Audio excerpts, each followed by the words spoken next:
Hoy quiero hablarles del Espíritu Santo en la vida de Jesús. ¿Ok? ¿Está conmigo? El Espíritu Santo en la vida de Jesús. El objetivo es que veamos la presencia del Espíritu Santo en la vida de Jesús, pero que no solamente la recibamos como una información de cómo el Espíritu estuvo en la vida de Jesús, sino que sepamos cómo el Espíritu Santo produce el mismo efecto, la misma presencia que hubo o que estuvo en Jesús, también está en mi vida. ¿Ok? Que eso que el Espíritu Santo produjo en la vida de Jesús, también lo produce en mi vida. Eso que el Espíritu Santo hizo y acompañó en Jesús, también lo puedo evidenciar yo en mi diario caminar, en mi experiencia diaria. Y quiero que veamos 5 momentos en los cuales se evidencia esa presencia del Espíritu de Dios en la vida del Señor Jesús de manera sobrenatural. La presencia del Espíritu en la vida de nuestro Señor. Y en primer lugar, vamos a verlo en su concepción. ¿Qué dice Mateo 1:18? Este es el relato de cómo nació Jesús el Mesías. Su madre María estaba comprometida para casarse con José. Pero antes de que la boda se realizara, mientras todavía era virgen, quedó embarazada ¿mediante qué? Vemos la presencia del Espíritu en la vida de Jesús desde el momento de su concepción. Esto es un poquito de cristología. Yo sé que esto suena como a clase. Y sí, tiene un poquito de intención de una clase, porque necesitamos entender ciertas cosas a nivel doctrinal y teológico. Y por supuesto, no podemos desconocer este misterio que realmente es un misterio, porque no podemos explicarlo tan claramente, ni ir a un laboratorio y meter a Dios en un tubo de ensayo o sacarle sangre a Jesús para comprobar cómo es esto. Esto es un asunto de fe. Yo creo por fe que Jesús fue concebido mediante el poder del Espíritu Santo de Dios. ¿Usted lo cree por fe? Ok, algunos pueden dudar, no se preocupen, no se van para el infierno. Con el tiempo uno va entendiendo y va asimilando y abrazando cosas que son por fe. Yo no vi a Jesús morir en la cruz del Calvario. ¿Usted lo vio morir? ¿Usted estuvo allí? No. ¿Pero por qué lo creemos? Por fe. La palabra de Dios lo dice. Yo he creído en su palabra.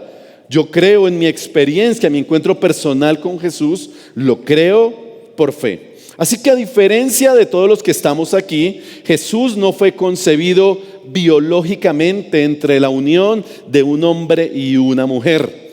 Tampoco lo llevó la cigüeña. Jesús fue concebido claramente, dice la palabra de Dios, que María quedó embarazada mediante el poder del Espíritu Santo de Dios. Porque ese ser que se iba a gestar en el vientre de María, ese ser sería el Salvador del mundo. Ese ser traería salvación a toda la humanidad. Así que Jesús conserva su naturaleza divina como Dios. Que hay un elemento claro, recordemos esto siempre. Jesús fue 100% hombre y fue 100% Dios. ¿Estamos de acuerdo con eso? También es un asunto de fe. Eso en teología, ¿sabe cómo se llama? Para enredarlos más, unión hipostática. Eso se llama así en teología. Si a ustedes les gusta investigar allá, anoten y se meten por allá a investigar de la unión hipostática. No los voy a enredar con eso. Solamente les doy el concepto porque hay unos estudiosos. Usted puede profundizar ahí en el tema. Entonces, al ser concebido en el vientre de María, adquiere una naturaleza humana y adquiere todas las características naturales de un ser humano.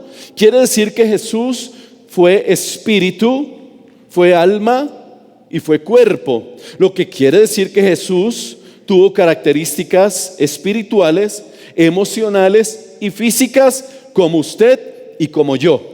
Por eso dice la Biblia que el Dios creador se hizo ser humano, se hizo persona y vino a esta tierra y habitó entre nosotros como uno de nosotros. ¿No le parece glorioso eso? Que el Dios creador se hace hombre a través de un proceso de gestación sobrenatural en el cuerpo de una mujer llamada María. Así que por eso Jesús tuvo un espíritu para establecer una relación con el Padre. ¿Cuántos tienen espíritu de los que están aquí? Usted y yo tenemos espíritu, y ese espíritu lo puso el Señor cuando nos creó para que se conecte de manera adecuada, profunda y real nuestro espíritu con el Espíritu Santo de Dios. También Jesús tenía un espíritu natural como ser humano que el Padre puso en él para que establecieran un vínculo y una relación con el Padre. Pero Jesús también se enojó. ¿Lo creen? ¿Vieron a Jesús enojado algún momento en la Biblia? Jesús se enojó. Jesús se desanimó. También Jesús se desanimó. Jesús se frustró. Jesús lloró. Jesús tuvo miedo. Eso quiere decir que también tuvo un alma, tuvo emociones, tuvo sentimientos. Y eso me demuestra, me deja ver su naturaleza humana. Y también tuvo un cuerpo humano, porque la Biblia también me muestra que Jesús se cansó. ¿Lo recuerdan?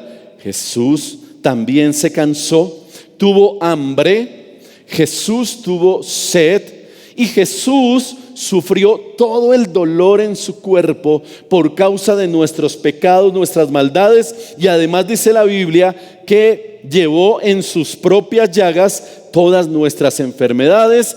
Por eso, por sus llagas nosotros fuimos curados, sanados. Qué lindas verdades y qué profundas son estas verdades que nosotros tenemos que tener en mente y corazón, porque el Evangelio es fe, pero también es razón. Qué interesante. Tiene que haber un equilibrio entre la fe y la razón. Se requiere que entendamos estas verdades también.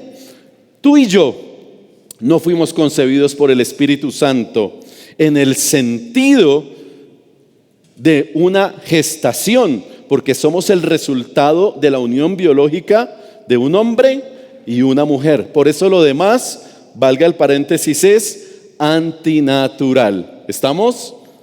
Solamente la unión de un hombre y una mujer fue el invento de Dios para la procreación.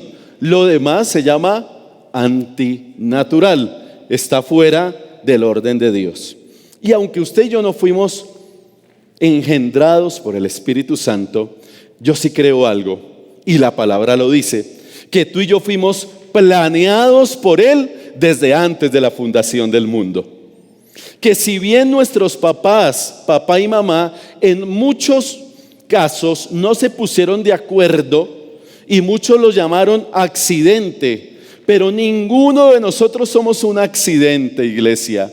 Aunque papá y mamá no nos hayan planeado, hubo un Dios con la asistencia del Espíritu Santo que nos planeó desde antes de la fundación del mundo. Sí, somos el resultado de una unión biológica, pero somos el resultado de un plan netamente espiritual. Somos el resultado de un plan bien pensado, bien organizado desde antes de la fundación del mundo. El Espíritu Santo pensó en ti y pensó en mí. Por eso no somos un accidente. Por eso somos fruto de un plan espiritual perfecto y absolutamente maravilloso. Lo segundo es la presencia del Espíritu en el bautismo de Jesús. Lucas 3:21. Cierto día en que las multitudes se bautizaban, Jesús mismo fue bautizado. Mientras él oraba, los cielos se abrieron. ¿Y qué pasó? Véalo conmigo. Y el Espíritu Santo, en forma que visible, descendió sobre él como una paloma. Y una voz desde el cielo dijo: tú eres mi Hijo muy amado y me das gran gozo. Ese es otro momento en el cual la presencia del Espíritu se evidencia en la vida de Jesús. Mire, Dios planeó ese momento de manera intencional, con el fin de mostrar el bautismo como un acto de obediencia y de expresión pública de nuestra fe cristiana. Y Jesús lo hace con humildad. Jesús hubiese podido no hacerlo, ¿verdad? Porque era Dios. Pero Jesús muestra su humildad. ¿Recuerdan quién bautizó a Jesús? Juan. Con humildad, Jesús va donde su primo, recuerden que es su primo Juan, y su primo es quien lo bautiza. Y se genera aquel día una expresión pública de la fe de Jesús. Lo hace con humildad. Y el Padre aprovecha ese momento para honrar públicamente a Jesús y sellar aquel momento con algo maravilloso, con dos cosas: la presencia del Espíritu Santo de Dios, y con una frase gloriosa y maravillosa: este es, ¿quién? Mi Hijo amado, el cual me genera gozo, gran gozo, alegría, del cual me siento orgulloso. ¿Cuántos papás han dicho de sus hijos: me siento orgulloso de mi hijo, de mi hija? ¿Cierto? ¡Qué lindo! Ahora yo lo llevo ahora al plano maravilloso de que Dios hoy está diciendo lo mismo de cada uno de nosotros. Hice de ese puente Aranda. El cielo se abre en este momento para decir: allí están mis hijos alabando mi nombre. Estos son mis hijos de los cuales yo me siento orgulloso. La presencia del Espíritu en nuestras vidas se hace muy visible para honrarnos públicamente. Yo quiero decirte algo, que así como el Espíritu Santo no permitió que Jesús quedara en vergüenza, te digo algo: Jesús, por medio del Espíritu, jamás te va a dejar en vergüenza. ¿No te parece lindo eso? La humildad de Jesús al ir a las aguas y dejarse bautizar por Juan permitió que Dios desde el cielo honrara a Jesús, lo pusiera en alto y no lo dejara en vergüenza, y le mostrara a todo el mundo que Jesús tenía el respaldo de Dios. Yo quiero decirte que la aplicación para nuestra vida es esa precisamente, que tú y yo, al igual que Jesús, tenemos el respaldo del Espíritu Santo en nuestras vidas. Y cuando tenemos al Espíritu Santo de Dios en nuestras vidas, estamos respaldados y jamás seremos avergonzados. La presencia de Dios nos va a respaldar en todo momento, en todo lugar. Aquellos que obedecen y aman su palabra. Mire, Jesús fue obediente. Y esa obediencia le permitió ver el respaldo público del Padre Celestial aquel día. Dios te va a respaldar en público y no te va a dejar en vergüenza. Eso le pasó a mi Jesús, y esa promesa es también para mí, para mi familia, para mis hijos, mis generaciones, para su iglesia. Y en estos tiempos, Dios no va a dejar en vergüenza a su iglesia. Su iglesia se levanta llena de su Espíritu para dar testimonio. Y por eso Jesús, por eso el Padre abre los cielos y dice: esos son mis hijos amados, de los cuales yo me siento orgulloso. Lo tercero, ante la tentación, en ese escenario también el Espíritu Santo hizo presencia en la vida de Jesús. Lucas 4:1. Entonces Jesús, lleno de ¿qué?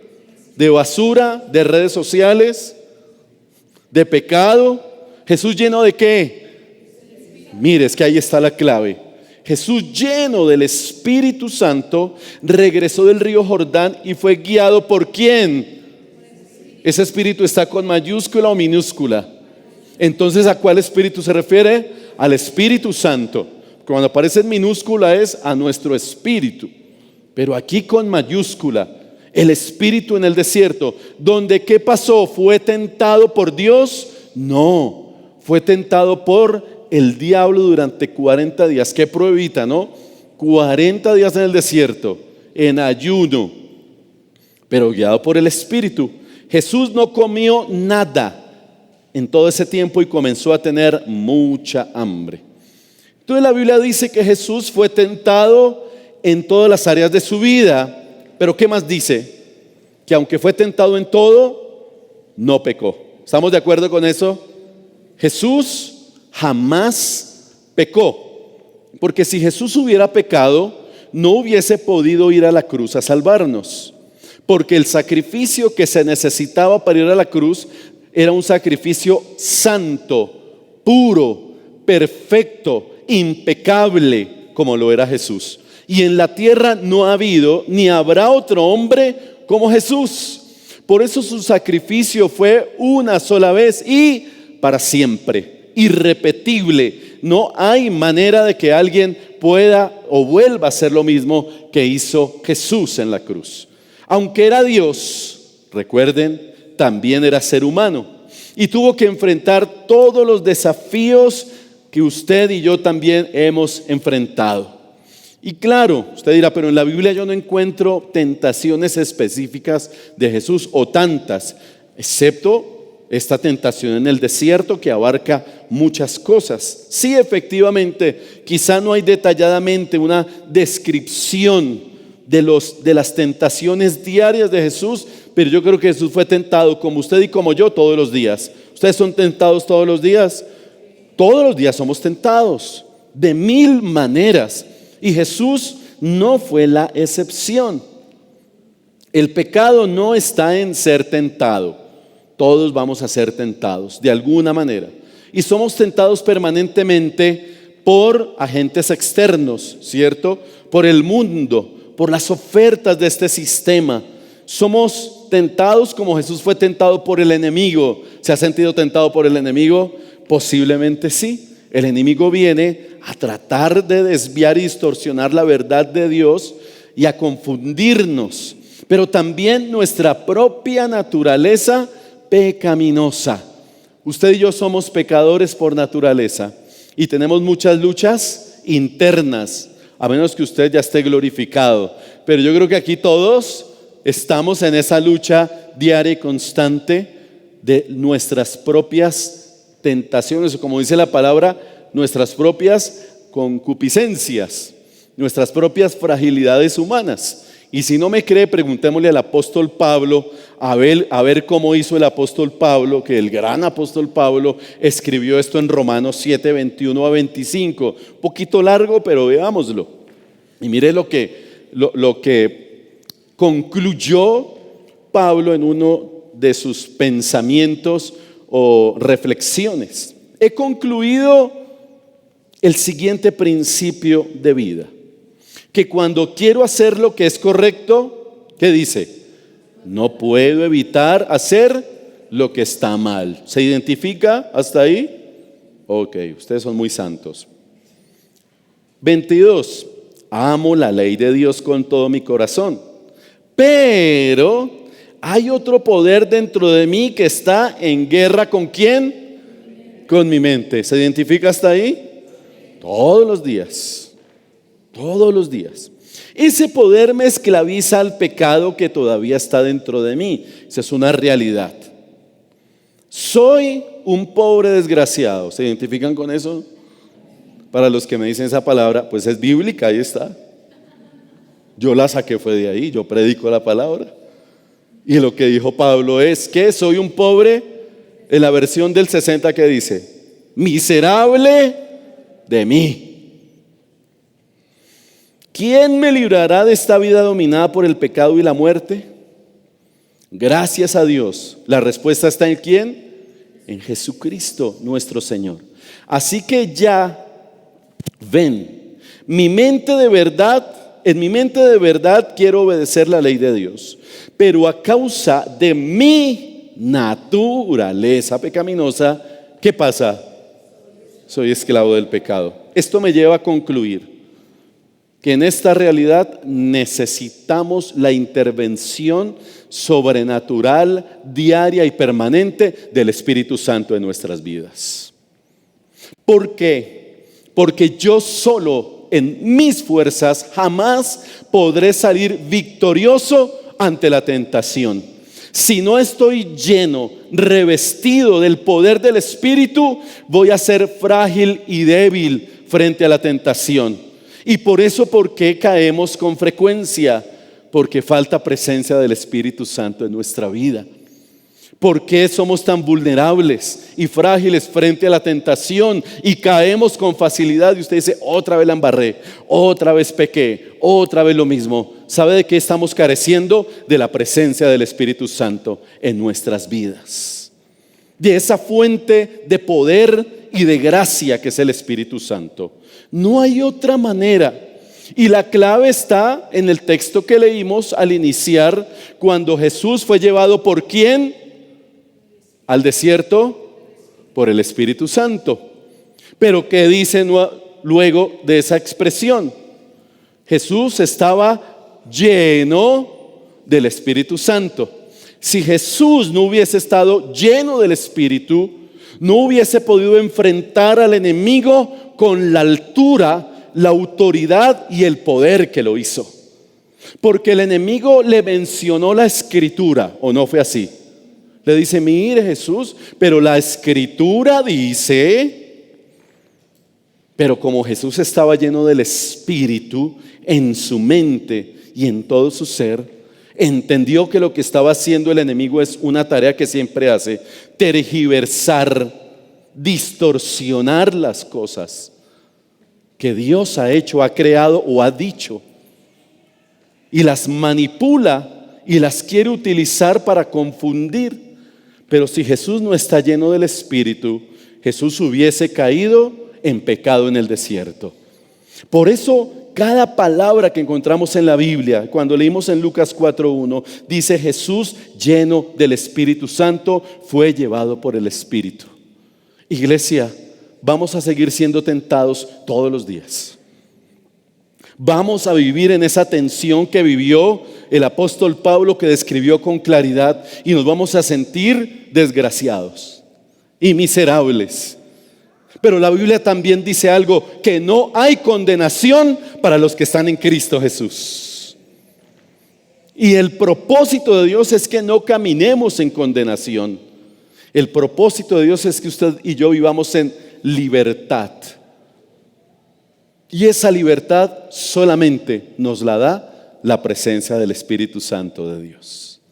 Ante la tentación necesitamos estar llenos del Espíritu Santo. Cuarto, en su ministerio. ¿Cuántos tienen ministerio aquí? A ver si ustedes entienden eso. ¿Cuántos han sido llamados por el Señor? ¿Por qué lo dudan tanto? Porque pensamos que los únicos que tienen llamado son los que predican. Los que se paran aquí, como yo, y dicen, esos son los que tienen llamado, los pastores, los que cantan. Mire, todos tenemos un llamado a servirle al Señor, de diferentes maneras. Si usted Dios lo hizo ingeniero, arquitecto, comerciante, abogado, psicólogo, lo que quiera, administrador de empresas, economista, lo que quiera, ese es el medio que Dios usa para que usted le sirva. No sabía eso, le tengo esa noticia. Esa es la excusa del Señor para que usted le sirva al Señor por medio de su profesión. Dios no lo llamó a usted a ser ingeniero en esta tierra. Dios lo llamó a usted a ser un discípulo de Cristo. Y una de las herramientas que le dio fue su profesión, para que usted le sirva a través de su profesión. Le tengo esa noticia. Ustedes pensaron, mi propósito en esta tierra es ser abogado. No, error número 1. Es el medio y la excusa que Dios usa para que usted y yo seamos siervos del Señor. Dios no me llamó a ser pastor, o no me puso en esta tierra con ese propósito. Yo vine aquí a ser un verdadero discípulo, y me da el pastorado como el medio para servirle a Él. Lo que pasa es que algunos servimos tiempo completo, nos dedicamos tiempo completo, pero otros lo hacen a través de sus oficinas, empresas y sus profesiones. Lucas 4, 18 y 19 dice: el Espíritu del Señor está sobre mí, porque me ha ungido para llevar la buena noticia a los pobres. Me ha enviado a proclamar que los cautivos sean liberados, que los ciegos verán, que los oprimidos serán puestos en libertad y que ha llegado el tiempo del favor del Señor. Mire, esta es una escena en la cual Jesús entra a una sinagoga en Nazaret y pide el rollo, y lo abre en el libro del profeta Isaías, y abre y lee este texto que estaba en el libro del profeta Isaías. Pero es sumamente interesante que Jesús lee intencionalmente este texto para darle crédito al Espíritu Santo de Dios. De hecho, el texto empieza diciendo: el Espíritu del Señor está sobre mí. Algo así como: no soy yo. ¿Quién es? Es el Espíritu. Qué humildad, ¿cierto? Él no dijo: aquí estoy yo, el duro, el mandamás, el poderoso. No, Jesús dice: el Espíritu de Dios está sobre mí, de manera pública en la sinagoga. Eso es muestra nuevamente de su humildad, pero también está mostrando su dependencia del Espíritu y el respeto por el rol de la persona del Espíritu Santo de Dios. ¿Qué estaba diciendo Jesús? Todo esto que yo voy a hacer en mi ministerio será posible porque el Espíritu de Dios está sobre mí. Qué lindo, ¿verdad? Qué poderoso. Reconoce la autoridad del Espíritu y afirma con esta expresión que es este Espíritu quien lo ha ungido. Utiliza esa palabra, ¿cierto? El Espíritu me ha ¿qué? Ungido. Es decir, me ha separado, me ha autorizado, me ha enviado, me ha consagrado para una misión. Iglesia, esta misión también es nuestra. Tú y yo hoy podemos decir: el Espíritu de Dios está sobre mí y me ha ungido. ¿Para qué? Para dar la buena noticia a los pobres. Iglesia, el Espíritu de Dios está sobre cada uno de nosotros y nos ha ungido a cada uno de manera especial para ir y llevar la buena noticia en medio de un mundo que está sumergido en malas y peores noticias todos los días. Tenemos que entender eso. La misión también es nuestra, porque el mismo Espíritu que ungió a Jesús nos unge en esta hora cada uno de nosotros. El mismo Espíritu que respaldó a Jesús nos respalda y nos autoriza a nosotros para hacer la misión. Es más, le voy a decir algo. Hay una promesa. ¿Y la promesa cuál es? Que no solamente hagamos las cosas que Jesús hizo, sino que aún cosas mayores haremos en el nombre de Jesús. ¿Y cuántos hemos creído eso?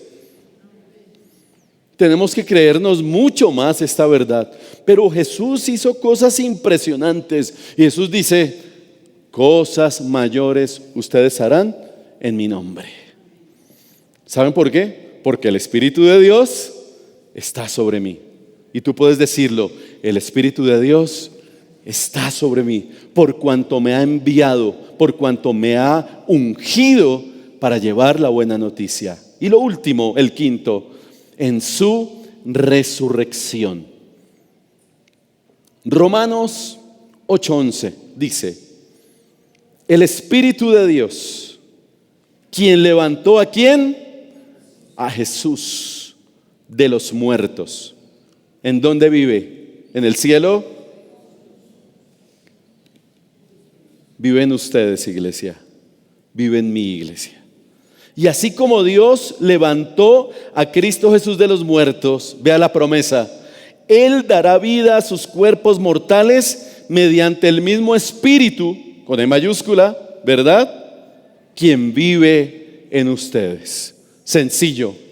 El poder que levantó a Jesús de la muerte vive en nosotros, amada iglesia. Yo espero un amén más fuerte que el temblor de esta mañana. Por eso es que no nos creemos esto. Si nosotros articuláramos esta verdad aquí y aquí, estaríamos en un avivamiento impresionante todos los días.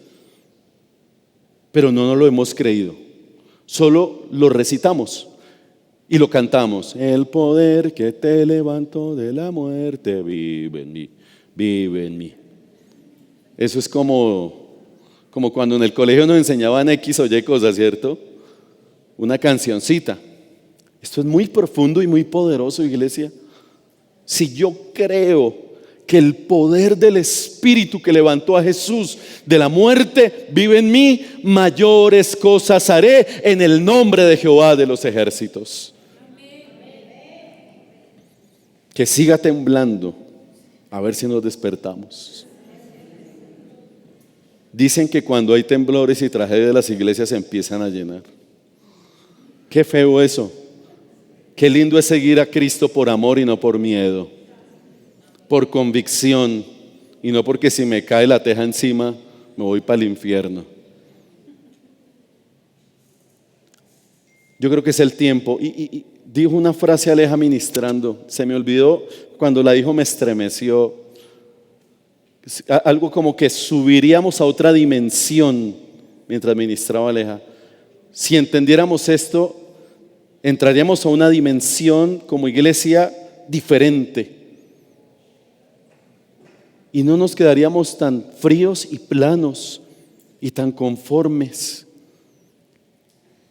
Mire la situación que hoy vive el país. Es crítica, como hace décadas no la vivíamos. Y por eso hoy más que nunca se necesita que se levante una iglesia llena del Espíritu Santo de Dios. No es si llenamos las redes sociales defendiendo al político o atacando al otro. Eso no sirve para nada. La iglesia debe enfocarse y concentrarse en establecer el reino de Dios en esta tierra. Y si conquistamos a las nuevas generaciones, no habrán niños sicarios en nuestro país, iglesia. Si nosotros vamos por nuestros chicos, nuestros adolescentes y jóvenes, ninguno va a aceptar ser un sicario como este muchacho de 15 años, que no sé cómo será su vida, pero si tuviera Cristo en el corazón y el Espíritu Santo morara en él, este niño no hubiese necesitado prestarse para eso. Es que tenemos que ir más allá, somos muy superficiales en los análisis y en la reflexión. Por eso tenemos que ir por las nuevas generaciones, para que no se dejen seducir en medio de su necesidad y su realidad, porque ese muchacho quizás es un muchacho maltratado,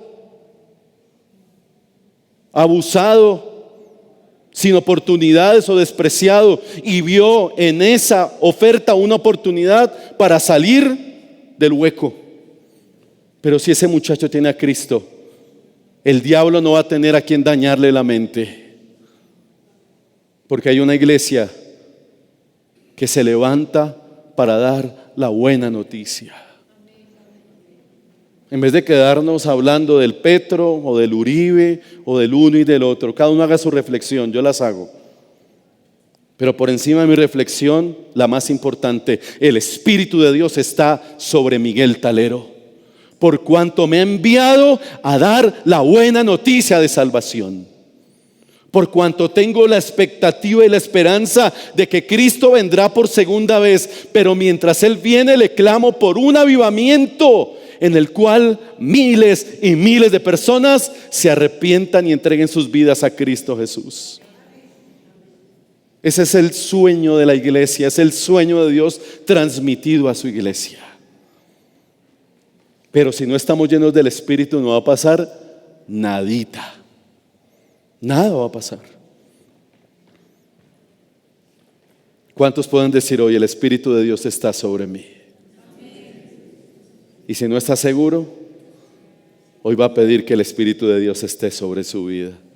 Si usted lo pide con todo su corazón, como esos 120 en el aposento alto, el Espíritu de Dios va a empezar a obrar de manera sobrenatural en medio de su iglesia. en medio de mis hijos, de mis generaciones. Y si el Señor no ha venido, lo repito, de mis nietos. Y todas nuestras generaciones, mientras vivan en esta tierra, serán testimonio de la gloria de Dios. Por una razón, porque el Espíritu de Dios está sobre mí. Ponte en pie, iglesia, por favor.